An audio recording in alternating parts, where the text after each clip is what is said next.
And I'm actually in San Jose, California. It's gorgeous. I'm on a road here. It's actually kind of a mall residence hotel called Santana Row. Let's see. Kind of give you a visual there. It's really gorgeous here. Earlier I was in Palo Alto, California, which is where Stanford University is. It's not too far away from Facebook, Google, and I think Apple's not far from here as well. They're all over here, so it's obviously some of the most wealthiest people in the world live in these areas. And that's kind of what I want to get into today with you regarding that. And I've seen this before in the past, and I talk about it with some of my members, and I see it all the time when I travel. Is a lot of young guys especially, they feel like they're out of their league when they go to certain areas, or they're intimidated, especially around certain types of women. They get scared. They think either the woman's too wealthy for them, too cultured, too educated, all these type of things. Listen, don't sell yourself short for one, all right? People are people, I promise you. And as far as finances go, yeah, sure.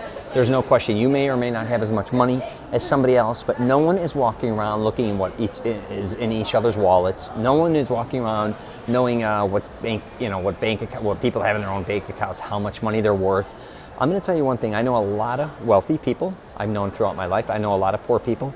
A lot of poor people have actually became very wealthy, and a lot of wealthy people I know have hit hard times, right? And that includes a lot of my family members.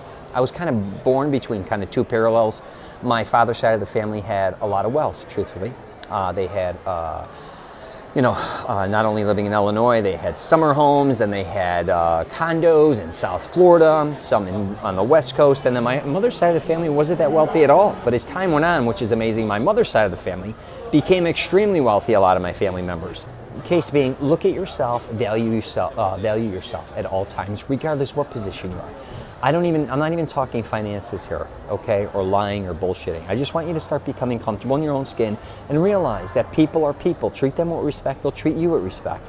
Don't think because you make a certain amount of money you can only attract a certain type of girl, okay? And don't be like women that have wealth are high maintenance or pieces of shit, or all they care about is material type things. That's not true. We're always kind of throwing women into a certain category. Same with men. And it's not fair because not everybody is that way. And even if they are what they are, all right? Don't worry about that. Just start learning to branch out, go to places you may have never gone before. Obviously, you want to be in places where there's a lot of women. I don't even care their financial situation, okay? Just start learning to get around women. I keep discussing that because the more you do it, the more comfortable you're going to be around those type of people, right? I don't care, anything. So I'm going to leave it at that. I also have the podcast going. It's kind of more of a comedic type thing. It's called The Rich Celenza Show. WTF are you talking about? All right? I wish you guys nothing but the best. Take care.